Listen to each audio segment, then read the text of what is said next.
நமது புராணம் இதை பார்த்து கொண்டிருக்கின்ற அன்பர்கள் அனைவருக்கும் பணிவான வணக்கங்கள். தமிழ் புத்தாண்டு பராபவ வருஷம். இந்த தமிழ் புத்தாண்டானது சித்திரை மாதம் 1ஆம் தேதி 14/4/2026 செவ்வாய்க்கிழமை காலை மணி 8:32, அதாவது உதயாதி நாழிகை 6:22க்கு கிருஷ்ணபக்ஷ துவாதசி திதி சதய நட்சத்திரம் கூடிய சுபதினத்தில் சுக்கிரஹோரையில் ரிஷப லக்னத்தில் இந்த ஆண்டு பிறக்கிறது. இது பராபவ என்னும் தமிழ் புத்தாண்டு. இந்த தமிழ் புத்தாண்டு ஒவ்வொரு தமிழ் ஆண்டுக்கும் ஒரு பாட்டு வெண்பா உண்டு. இந்த பராபவ வருஷத்துக்கு இந்த வெண்பா தான் போன பராபவ வருஷத்துக்கு இருந்தது. ஆக அந்த வெண்பா அது ரைட்டு. அதுலேருந்து இந்த வருஷம் பிறந்த லக்னம் மற்ற கிரக அமைப்பெல்லாம் வச்சு அந்த வெண்பாவிலேருந்து இருக்கிற பலன் அதிகமாகவே நமக்கு கிடைக்குமா அல்லது குறைவாக கிடைக்குமா, அதெல்லாம் அதை பற்றியெல்லாம் பார்க்க போகிறோம். இந்த வருஷத்துக்கு உரிய வெண்பா: மிக்க பராபவத்தின் மேதினியிற் பின் மழையாம் தக்க பசுக்கள் தழைக்குமே இக்கு பலிக்காது 4 வகை பல்லுயிர்க்கும் இன்பம் கலிக்காதனவே கருது. இந்த பாட்டில் பராபவ வருஷத்தின் முன்பகுதியில் மழை குறைவாகவும் பின்பகுதியில் மழை அதிகமாகவும் இருக்கும். பசுக்கள் செழிப்பாக வளர்க்கப்பட்டு பால்வளம் அதிகமாக இருக்கும். அனைத்து மக்களும் செழிப்புடன் வாழ்வார்கள். நாட்டு மக்கள் நோயின்றி சிறப்பாக இருப்பார்கள் அப்படின்னு இந்த வருஷத்தை சொல்லியிருக்கு. இந்த வருஷம் ரிஷப லக்னம் வருஷம் பிறக்கிறது. லக்னத்துக்கு 2ஆம் இடத்துல குரு, 4ஆம் இடத்துல கேது, 10ஆம் இடம் ராகு, 11ல் செவ்வாய் புதன் சனி, 12ல் சூரியன் சுக்கிரன். இதுதான் இந்த வருஷ பிறப்புக்கூட கிரக நிலைகள். இந்த வருஷம் பிறக்கிறது லக்ன அதிபதி சுக்கிரன் 12ஆம் இடத்துல நட்பு ஸ்தானத்தில் உச்சம் பெற்ற சூரியனோடு இருக்கிறார். லக்னத்துக்கு 2ஆம் இடத்துல குரு இருக்கிறார். அதனால் ரொம்ப சிறப்பான ஆண்டாக இந்த ஆண்டு இருக்கும். ஏன்னா இந்த வருஷத்துக்குள்ள ராஜாவும் குரு, அதனால் இந்த ஆண்டு ரொம்ப சிறப்பாக இருக்கும்னு சொல்லியிருக்கு. ராஜா குரு, அதனால் ஆன்மீகம் தழைக்கும். வங்கி நீதி நெறிமுறைகள் சிறப்பாகும். அடுத்தது மந்திரி செவ்வாய். தீ விபத்துகள் ஏற்படும். சில இடங்களில் மழை குறைவாக பெய்யும். அர்க்காதிபதி சந்திரன். நல்ல மழை பொழிந்து விளைச்சல் அதிகரிக்கும். விலைவாசிகள் குறையும்.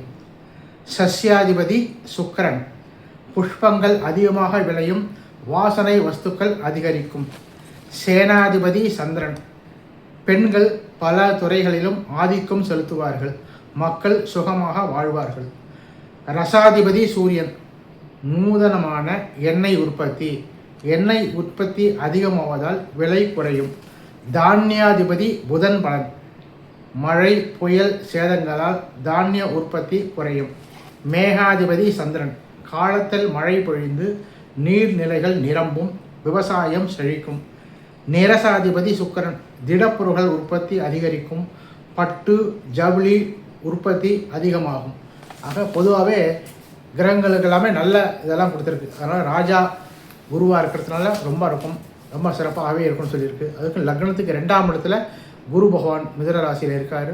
அதனால் ஆன்மீகம் தழைக்கும், சிறப்பாக இருக்கும் அப்படின்னு சொல்லியிருக்கு இந்த வருஷம்.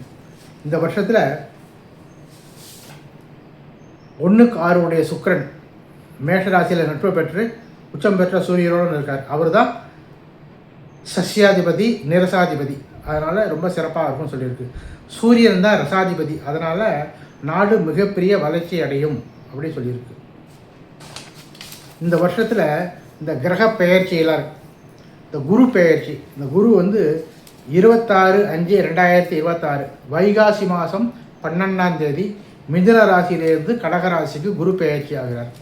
அதுக்கப்புறம் அதிசாரம்னு அதுலேருந்து கடகராசியில் இருக்கிற குரு அதுக்கு அடுத்த ராசிக்கும் போயிட்டு 2.5 மாதம் இருக்கார். அதாவது 20/10/2026 ஐப்பசி மாதம் 3ஆம் தேதி இன்னைக்கு கடகராசிக்கு போகிற குரு அங்கேருந்து சிம்ம ராசிக்கு போகிறார். போய் அதிசாரமாக சிம்ம ராசியில் இருந்து 22/12/2026 மார்கழி 7ஆம் தேதி வரையும் சிம்ம ராசியில் அதிசாரம் இருந்துட்டு முடிச்சுட்டு அதுக்கப்புறம் திருப்பி கடகராசிக்கு வரார். ஆக குரு வந்து இப்போ மிதுன ராசிலேருந்து கடகராசிக்கு போய் அதிசாரமாக சிம்ம ராசி வரையும் போயிட்டு அப்புறம் கடகராசிக்கு வரார். என்ன இது, அதாவது குரு பயிற்சி வந்து கடகராசி குரு வருது அப்படின்னு சில ராசிக்கெல்லாம் குரு பலன் சொல்லுவோம். இப்போ வந்து இந்த வருஷத்தில் பார்த்திங்கன்னா குரு அதிசாரமாக அப்புறம் 2.5 மாதம் அடுத்த ராசிக்கு போயிடுறாரு. இப்போ மே மாதம் குரு பலன் வரும். குரு பலன் இல்லாதவங்களுக்கு அக்டோபர் மாதத்தில் குரு பலன் வந்துடும். இந்த ஒரு வருஷத்துலேயே 2 ராசிக்காரங்களும் எல்லாருக்கும் வந்துடும். குரு வந்து அனுகூலமாக இருக்கிறார். அடுத்து சனி பயிற்சி. சனி பயிற்சி இப்போ தான் ஆனது. அதனால் இந்த இந்த தமிழ் புத்தாண்டு இந்த வருஷத்தில் ஃபுல்லாக சனி பகவான் அதே மீன ராசியிலேயே தான் இருப்பார். அடுத்தது ராகு கேது பயிற்சி. ராகு கேது பயிற்சி வந்து 13/11/2026 ஐப்பசி 27ஆம் தேதி இன்னைக்கு ராகு பகவான் கும்ப ராசியிலேருந்து மகர ராசி, மற்ற கிரகங்கள்லாம் பலமாக போகும். இது வந்து இடமாக வர்றதுனால இது கும்ப ராசியிலேருந்து மகர ராசிக்கும், கேது பகவான் சிம்ம ராசியிலேருந்து கடக ராசிக்கும் பெயர்ச்சி. இதுதான் இந்த கிரக பெயர்ச்சிகள். சனி பெயரில் அப்படியே தான் இருக்கார். குரு பெயர்ச்சி இருக்குது. அதுக்கப்புறம் அதிசாரமாக சிம்ம ராசிக்கு போகிறாரு, அப்புறம் திருப்பி கடக ராசிக்கு வராரு. அடுத்தது ராகு கேது பயிற்சி. இதெல்லாம் இந்த கிரக பயிற்சிகள்லாம் இந்த வருஷத்தில் இருக்குது. ஒவ்வொரு நட்சத்திரத்துக்கும் கந்தாய பலன். கந்தாய பலன்னா முதல் 4 மாதம் சித்திரை வைகாசி ஆனி ஆடி, அதுக்கு அடுத்தது 4 மாதம் கடைசி 4 மாதம் அப்படின்னு 3 தான் பிரிச்சிருக்கோம். ஒவ்வொரு நட்சத்திரத்துக்கும் 3 இடத்துக்கும் ஏதாவது ஒரு சில நம்பர் கொடுத்துருப்பாங்க. அதில் வந்து எங்கே பூஜ்ஜியம் வருதோ அந்த 4 மாதம் வந்து கொஞ்சம் சுமாராக இருக்கும் அப்படின்னு. அந்த 4 மாதத்தில் ஒண்டி கொஞ்சம் பிரார்த்தனை கொஞ்சம் அதிகமாக தீபம்லாம் ஏற்றி கோயிலுக்கு போய் பிரார்த்தனைலாம் கொஞ்சம் நல்லா சிறப்பாக பண்ணணும். அந்த 4 மாதம் சுமாராக இருக்குங்கிறதுக்காக. அதனால் ஒவ்வொரு நட்சத்திரத்துக்கும் இது கொடுத்துருக்கும். இப்போ அந்த நட்சத்திரத்துக்கு உள்ள கந்தாய பலன் படிக்கிறேன். அஸ்வதி நட்சத்திரம் 3/0/3 இதில் நடுப்புற பூஜ்ஜியம் வருதுயா, அந்த நடு 4 மாதத்தில் பிரார்த்தனையை கொஞ்சம் சிறப்பாக செய்யணும். பரணி நட்சத்திரம் 6/1/1, கிருத்திகை நட்சத்திரம் 1/2/4, ரோகிணி நட்சத்திரம் 4/0/2, மிருகசீர்ஷ நட்சத்திரம் 7/1/0, திருவாதிரை நட்சத்திரம் 2/2/3, புனர்பூச நட்சத்திரம் 5/0/1, பூசம் நட்சத்திரம் 0/1/4, ஆயுள்ய நட்சத்திரம் 3/2/2, மகம் நட்சத்திரம் 6/0/0, பூரம் நட்சத்திரம் 1/1/3, உத்திர நட்சத்திரம் 4/2/1, அஸ்த நட்சத்திரம் 7/0/4, சித்திரை நட்சத்திரம் 2/1/2, சுவாதி நட்சத்திரம் 5/2/0, விசாக நட்சத்திரம் 0/0/3, அனுஷ நட்சத்திரம் 3/1/1, கேட்டை நட்சத்திரம் 6/2/4, மூல நட்சத்திரம் 1/0/2, பூராட நட்சத்திரம் 4/1/0, உத்திராட நட்சத்திரம் 7/2/3, திருவோண நட்சத்திரம் 2/0/1, அவிட்ட நட்சத்திரம் 5/1/4, சதய நட்சத்திரம் 0/2/2, பூரட்டாதி நட்சத்திரம் 3/0/0, உத்திரட்டாதி நட்சத்திரம் 6/1/3, ரேவதி நட்சத்திரம் 1/2/1. இதுதான் கந்தாய பலன். முதல்ல பூஜ்ஜியம் வந்தால் முதல் 4 மாதம் சுமாராக இருக்கும். நடுப்புற பூஜ்ஜியம் வந்தால் இடையில் உள்ள 4 மாதம், கடைசியில் பூஜ்ஜியம் வந்தால் கடைசியில் உள்ள 4 மாதம் சுமாராக இருக்கும்ட்டு அந்த 4 மாதம் கொஞ்சம் பிரார்த்தனை அதிகமாக செய்ய வேண்டும். அவ்வளோதான், மற்றபடி எதுவும் இல்லை.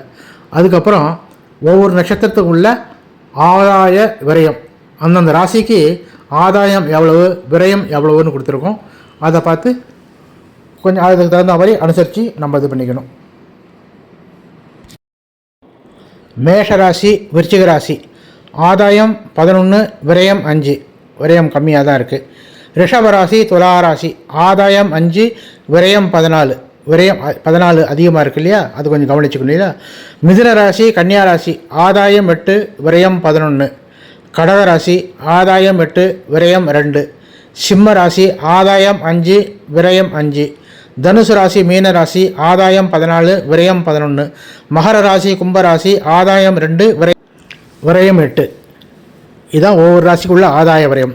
மொத்த ஆதாயம் 53, மொத்த விரயம் 56. இந்த மொத்த ஆதாயம் விரயம் யாருக்குன்னா இது நம்ம நாட்டுக்கு, அதாவது மத்திய மாநில அரசுகளுக்கு.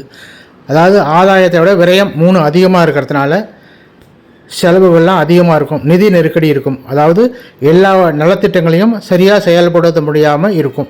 அதான் விரயம் அதிகமாக இருக்கிறது. அவ்வளோ. அடுத்து இந்த ஆண்டு கிரகணங்கள், சூரிய கிரகணம் 2, சந்திர கிரகணம் 2. ஆனால் எந்த கிரகணமும் நம்ம இந்தியாவில் தெரியாது. அதனால் எந்த எதுவும் நமக்கு தேவையில்லை. அதாவது ஆடி மாதம் ஒரு சூரிய கிரகணமும் தை மாதம் ஒரு சூரிய கிரகணமும் வருது. சந்திர கிரகணம் ஆவணி மாதம் 1, மாசி மாதம் 1. 4 கிரகணமே நம்ம இந்தியாவில் தெரியாது. அப்படிங்கிறதுனால எந்தவித சாந்தி பரிகாரம் இதெல்லாம் எதுவும் தேவையில்லை. நமக்கு எதுவும் இந்தியாவிலே தெரியாதுன்னு சொல்லியிருக்கு. பாரத இதில் தெரியாது. ஆக நம்ம கிரக பெயர்ச்சி பார்த்தாச்சு, கந்தாய பலன், ஆதாய பலம் இதெல்லாம் பார்த்தாச்சு. உள்ள கிரக நிலை மே மாதம் 26ஆம் தேதி குரு பெயர்ச்சி. சனி மீன ராசியில் தான் இந்த வருஷம் ஃபுல்லாக இருக்குது. நவம்பர் மாதம் ராகு கேது பயிற்சி. இந்த கிரக பயிற்சி வந்து ஒவ்வொரு ராசிக்கு எப்படி இருக்குது அப்படின்னு பார்ப்போம். இப்போ மேஷ ராசிக்கு குரு பகவான் வந்து இப்போ 3ஆம் இடத்துல இருக்கார். 3ஆம் இடத்துலேருந்து அவர் 4ஆம் இடம் போக போகிறார். அதுக்கப்புறம் அதிசாரமும் ஒன்று இருக்கு இல்லையா, அதிசாரம் வரும்போது அவர் 4ஆம் இடத்துல 5ஆம் இடத்துக்கு போய் திருப்பி 4ஆம் இடத்துக்கு வருவார். சனி மேஷ ராசிக்கு 12ஆம் இடத்துல விரயஸ்தானத்தில் இருக்கார். ராகு பகவான் இப்போ 11ஆம் இடம் நல்ல இடத்துல இருக்கார். ஆனால் அது 10ஆம் இடத்துக்கு சுமாரான இடம். கேது 5ஆம் இடத்துல 4ஆம் இடம் மத்தியமும். அவ்வளோதான். இதுதான் இந்த உள்ள கிரக பயிற்சி. இதில் வந்து மேஷ ராசிக்கு வந்து கொஞ்சம் உத்தியோகத்தில் சின்ன சின்ன கஷ்டங்கள்லாம் இருக்கும், அலைச்சல் இருக்கும். அதனால் கொஞ்சம் விரைய செலவுகள்லாம் இருக்கும். குரு 3ஆம் இடம் 4ஆம் இடம். அந்த அக்டோபர் மாதத்துலேருந்து டிசம்பர் மாதம் 2.5 மாதம் குரு 5ஆம் இடத்துக்கு போகும். அப்போ வந்து இந்த தடையான காரியங்கள்லாம் உடனே உங்களுக்கு பூர்த்தியாகும். அந்த நேரம் அனுகூலமாக இருக்கும். எதுவும் புதுசாக ஒன்று ஆரம்பிக்கிறது தொடங்குறதுலாம் அது வந்து ஒரு அனுகூலமான இதாக தரும். விரைய செலவுகள்லாம் இருக்கும். அதாவது குரு 4ஆம் இடம் கொஞ்சம் வீணாக விரோதங்கள்லாம் வரலாம். அதனால் கவனமாக பேசணும்னு சொல்லியிருக்கு. நவம்பர் ராகு கேது பயிற்சி அது பரவாயில்ல, ஓரளவு சுமாராக தான் இருக்குது. ஆக ராகுவும் கேது ஓரளவுக்கு சுமாராக இருக்குது. ஆக இந்த சனி பகவான் தான் 12ஆம் இடம் விரயஸ்தானத்துக்கு இருக்கார். அது குரு பகவான் பரவாயில்ல, சுமாரான இடம் 3, 4. அதனால் மேஷ ராசிக்காரங்களுக்கு சனிக்கிழமை அன்னைக்கு நவக்கிரகத்துக்கு சனி பகவானுக்கு நல்லெண்ணெய் தீபம் போட்டு பிரார்த்தனை செய்து வந்தாக்க கஷ்டங்கள்லாம் அதிகமாக இல்லாமல் ரொம்ப நல்லாயிருக்கும். அடுத்து ரிஷபராசிக்கு இப்போ குரு 2ஆம் இடத்துல நல்ல இடத்துல இருக்கார். குரு பெயர்ச்சியாகி 3ஆம் இடம் அது மத்தியமம் சுமாரான இடம். ஆனால் சனி உங்களுக்கு 11ஆம் இடம் நல்ல இடத்துல இருக்கார். சனி 11ஆம் இடத்துல இருக்கிறதால வருமானங்கள்லாம் ரொம்ப சிறப்பாகவும் நல்லாயிருக்கும். ஏன்னா ஏற்கனவே ரிஷபராசிக்காரவங்க 10ஆம் இடத்துல சனி வந்து 2 வருஷம் ரொம்ப கஷ்டப்பட்டுருக்காங்க. அதனால் 11ஆம் இடத்துல சனி வந்து உங்கள் கஷ்டங்கள்லாம் நிவர்த்தி பண்ணி இப்போ தான் கொஞ்சம் படிப்படியான முன்னேற்றங்கள்லாம் தருது.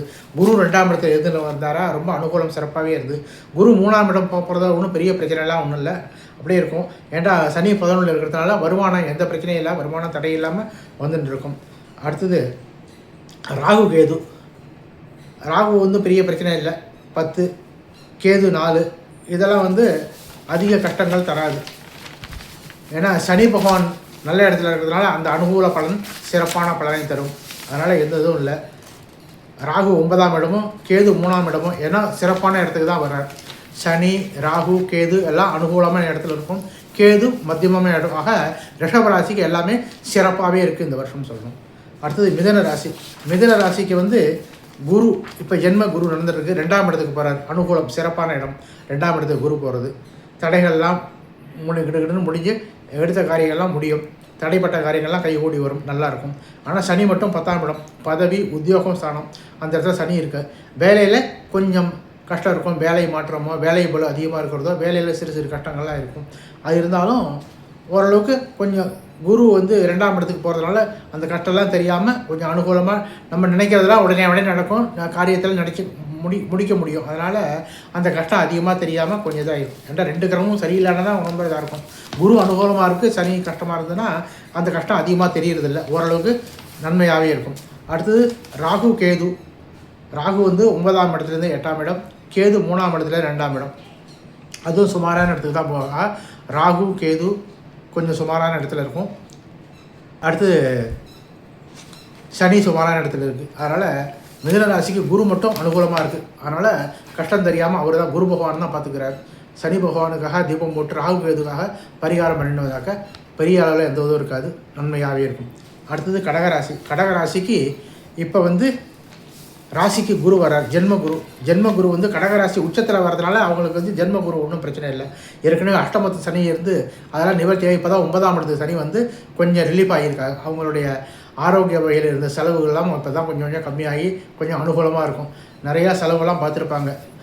உடம்புக்கு அது முடியலன்னு ஒரு செலவு இது பண்ணால் அது செலவு இழுத்துட்டே போய் கொஞ்சம் கஷ்டத்தை கொடுத்துருக்கும். அதெல்லாம் மாறி இப்போ அனுகூலமாக இருக்கும். ஆரோக்கிய வகையில் செலவெல்லாம் கொஞ்சம் கட்டுப்படுத்தி கொஞ்சம் கருமையாக இருக்கும்.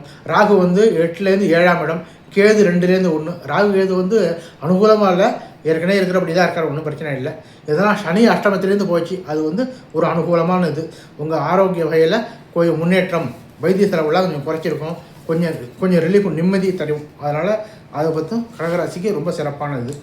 ஜென்மத்தில் குரு வரதுனால ஒன்றும் பிரச்சனை இல்லை. உச்ச வீட்டில் குரு நன்மையாக செய்வார், கஷ்டத்தை கொடுக்க மாட்டார். ஆக அஷ்டமத்து சனி முடிஞ்சு சிறப்பான நன்மையை கொஞ்சம் கொஞ்சமாக நீங்கள் எதிர்பார்ப்பீங்க, நல்லாவே நடக்கும். சிம்ம ராசி. சிம்ம ராசிக்கு இப்போ குரு 11ஆம் இடம், சிறப்பான இடத்துல, நல்ல இடத்துல இருக்குது. அது 12ஆம் இடத்துக்கு போகிறார். 12ஆம் இடத்துல விரயஸ்தானத்துக்கு போகிறார். அதனால் கொஞ்சம் விரய செலவுலாம் இருக்கும். ஏற்கனவே சனி அஷ்டமத்துக்கு வந்திருக்காரு. அஷ்டமத்தில் சனி வந்து சின்ன சின்ன கஷ்டங்கள், சங்கடங்கள்லாம் அதை கொடுத்துட்ருப்பார். இப்போ குரு பகவான் விரயஸ்தானத்துக்கு வந்து ஆரோக்கிய வகையில் ஏதோ செலவு, அப்பப்போ செலவு, ஆஸ்பத்திரி செலவு தான் கொஞ்சம் இது பண்ணிகிட்ருப்பார். ஆக ராகு 7லேருந்து 6ஆம் இடம், அது பரவாயில்ல, ராகு அனுகூலமான இடத்துக்கு வராரு. கேது ஜென்ம ராசிலேருந்து 12ஆம் இடம், அதுவும் சுமாரான இடம். ஆக ராகு நல்ல இடத்துக்கு வரார். மற்றபடி கிரகங்கள்லாம் சுமாராக தான் இருக்குது. 12ஆம் இடத்துல குரு, இந்த அதிசாரமாக போகிறது ஜென்ம குரு, அதனால் இதெல்லாம் சுமாராக இருக்குது. ஆக அஷ்டமத்து சனி நடக்கிறதுனால சனி பகவானுக்கு சனிக்கிழமை தோறும் நல்லெண்ணெய் தீபம் போட்டு வணங்கி வந்தால் ரொம்ப நல்லது. ஒன்று சனி பகவானுக்கு செய்யலாம், இல்லை சில இடங்களில் ஆஞ்சநேயருக்கும் செய்கிறது நல்ல பலனை தரும்னு சொல்லியிருக்காங்க. அதுமாதிரி சிம்ம ராசிக்கார பரிகாரம் பண்ணி வந்தாக்க ரொம்ப நல்லாயிருக்கும். அடுத்து கன்னியா ராசி. கன்னி ராசிக்கு குரு 11ஆம் இடம், நல்ல இடத்துக்கு அனுகூலமான இடத்துக்கு. இது வரையும் 10ஆம் இடத்துல இருந்தார் குரு, 11ஆம் இடம் அனுகூலமான இடத்துக்கு வராரு. சனி 7, இந்த கண்டக சனி சொல்லுவாங்க, அதெல்லாம் கண்டம் தரும்னு இல்லை, கொஞ்சம் வைத்திய செலவுலாம் தரும்பாங்க. இருந்தாலும் குரு 11ஆம் இடத்துக்கு வரதுனால ரொம்ப சிறப்பான இடம். குரு அனுகூலமாக இருக்கிறதுனால சனியோட எதுவும் தெரியாது. ராகு 6ஆம் இடத்துலேருந்து 5ஆம் இடம், கேது 12லேருந்து 11ஆம் இடம்.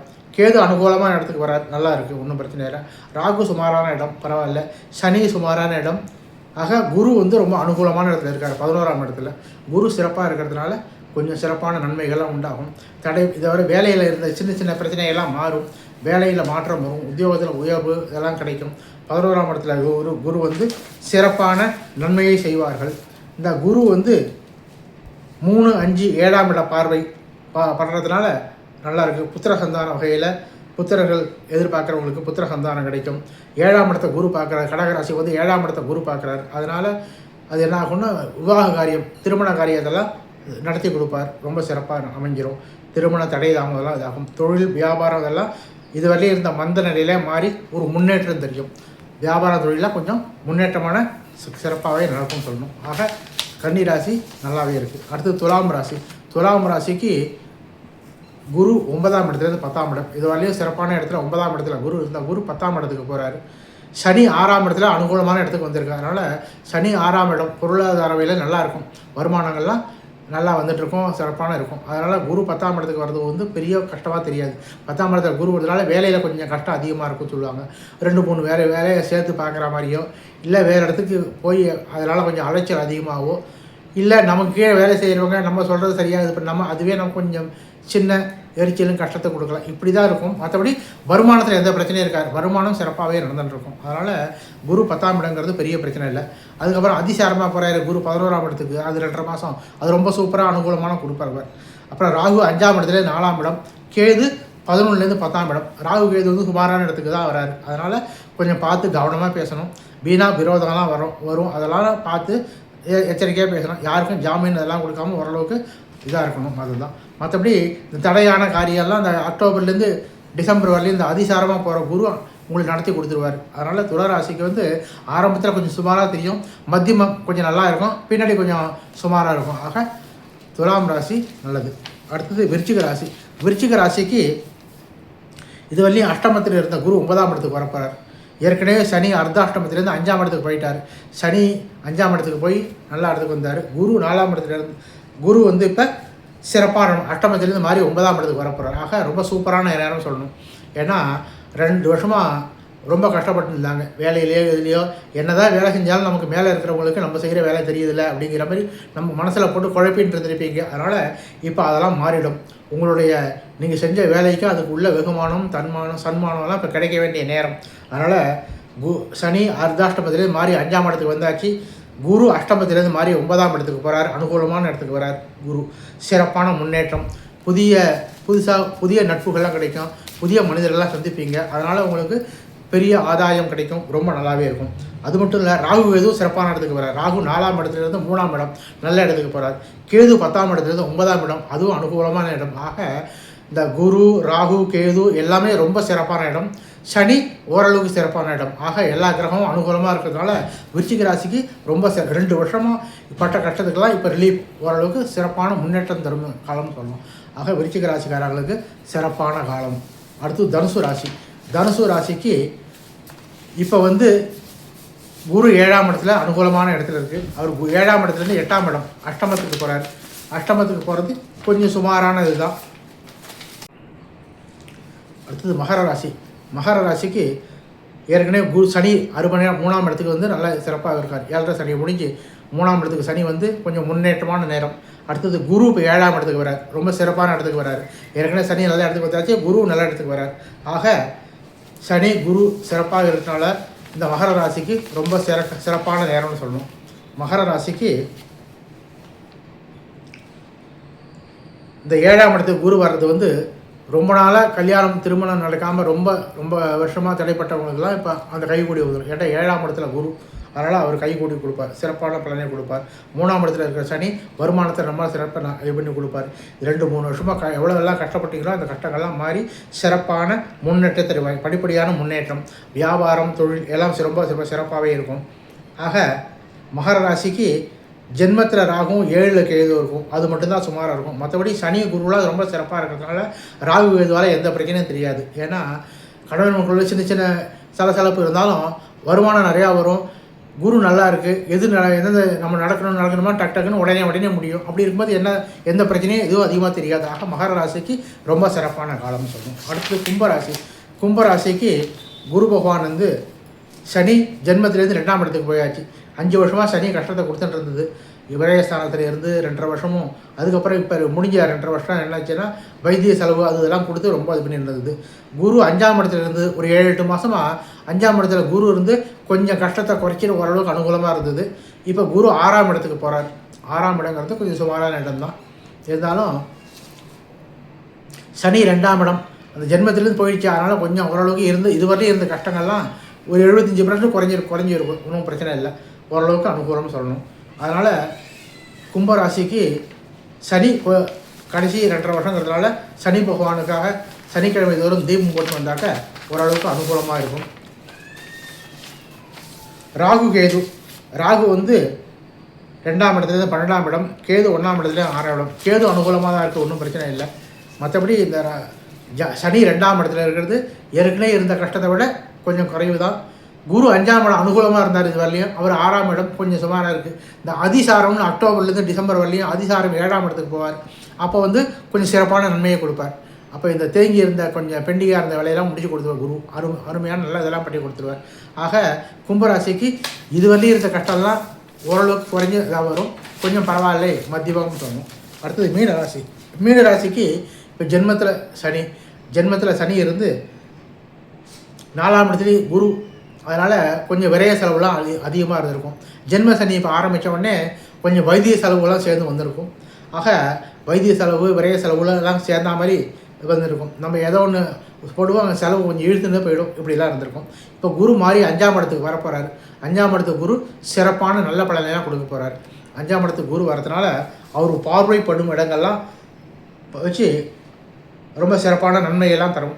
அவர் 9ஆம் இடம் 11ஆம் இடமெல்லாம் பார்வையெல்லாம் குரு அமையிறது. அதனால் உங்கள் உத்தியோகத்தில் உங்களுக்கு ஒரு நல்ல பேர், உத்தியோகத்துறையினருக்கு சிறப்பான முன்னேற்றம், சில பேருக்கு பதவி உயர்வு, சில பேருக்கு ஊதிய உயர்வு, இதெல்லாம் கிடைக்கிறது நல்லா இருக்குது. 5ஆம் இடத்துல குரு வந்திருக்கிறதுனால உச்ச வீட்டுக்கு 5ஆம் இடத்துல வர்றாரு. 5ஆம் இடங்கிறது புத்திரஸ்தானம் சொல்லுவாங்க. புத்திரர்கள் வகையில் இருந்த பிரச்சனைகள் அந்த இதெல்லாம் கஷ்டங்கள்லாம் இப்போ குறைஞ்சி ஒரு நிம்மதி நல்லாவே இருக்கும். அடுத்தது இல்லாமல் ராகு கேது அதுவும் சிறப்பான இடத்துக்கு வருது. அதுதான் மெயினான இது. ராகு வந்து 12ஆம் இடத்துலேருந்து 11ஆம் இடம், 12ஆம் இடம் சயன சுகஸ்தானத்துலேருந்து குடும்பத்தில் ஒரு அந்யோன்யம் இல்லாமல் கொஞ்சம் மன வேற்றுமைகளாக இருந்துருக்கும். அதெல்லாம் மாறி 11ஆம் இடத்துல ராகு வருது, அனுகூலமான இடம். அதுவும் கேது 6ஆம் இடத்துலேருந்து 5ஆம் இடம், அது பரவாயில்ல. கேது 5ஆம் இடத்துல சுமாராக இருந்தாலும் குரு 5ஆம் இடத்துல இருக்கிறதுனால அதோடது எதுவும் தெரியாது. ராகு வந்து 12லேருந்து 11ஆம் இடத்துக்கு வர்றதும் குரு 5ஆம் இடத்துக்கு வரும். இது சிறப்பான காலம் சொல்லலாம். மீன ராசிக்கு இந்த ஜென்மத்தில் இருக்கிற சனியோட இது எதுவுமே தெரியாது, முன்னேற்றமாக இருக்கும். பொதுவாகவே மீனராசியில் சனி வந்து கஷ்டத்தை கொடுக்க மாட்டார். குரு ஒரு வீட்டில் சனி கஷ்டத்தை கொடுக்க மாட்டார், பொதுவான இது. அதனால் அவர் அதோடது. மற்றபடி குருவும் அனுகூலமான 5ஆம் இடத்துல இருந்து உச்ச வீட்டில் இருக்கிறதுனால முன்னேற்றம் தரும். அவர் பார்வைப்படும் 9, 11 பார்வை இருக்கிறதுனால உத்தியோகத்தில் மேன்மை இருக்கும், வருமானம் பெரிய ஒரு மேன்மேலும் வளரணும், எல்லாமே நல்லா இருக்கும். குடும்பத்தில் ஒரு ஒற்றுமை, சுபிக்ஷம், ஒரு நிம்மதி அப்படி சொல்கிறது இப்போ தான் உங்களுக்கு கிடைக்க போகிறது. 2 வருஷத்துக்கு அப்புறம் இந்த ராகு கேது 1.5 வருஷம் சரியில்லாமல், சனி வேறு 7.5 சனி ஒரு 2.5 வருஷம் அது ஒரு 2.5 வருஷம் மொத்தத்தில் ராகு சரியில்லாமல் சனி சரியில்லாமல் ஒரு 2.5 வருஷம் ரொம்ப கஷ்டப்பட்டவங்களெல்லாம் இப்போ அனுகூலமான நேரம். ராகு நல்ல இடத்துக்கு வந்துருச்சு, குரு அனுகூலமான இடத்துக்கு வந்திருக்கு. குரு சனி வந்து ஜென்ம ராசியில் வந்தாலும் மீன ராசியில் இருக்கிறதுனால அது ஒரு பெரிய இதுவும் இல்லை. ஆக இது ஒரு ரொம்ப சிறப்பான காலம். உத்தியோகத்தில் சிறப்பான நன்மையெல்லாம் வரும். 5ஆம் இடத்துல குரு வந்து சில பேருக்கு புதிய இடம், பூமி, மனை வாங்குதல் இது மாதிரி யோகமும் ஏற்படும். ஆக மீன ராசிக்கு சிறப்பான காலம்.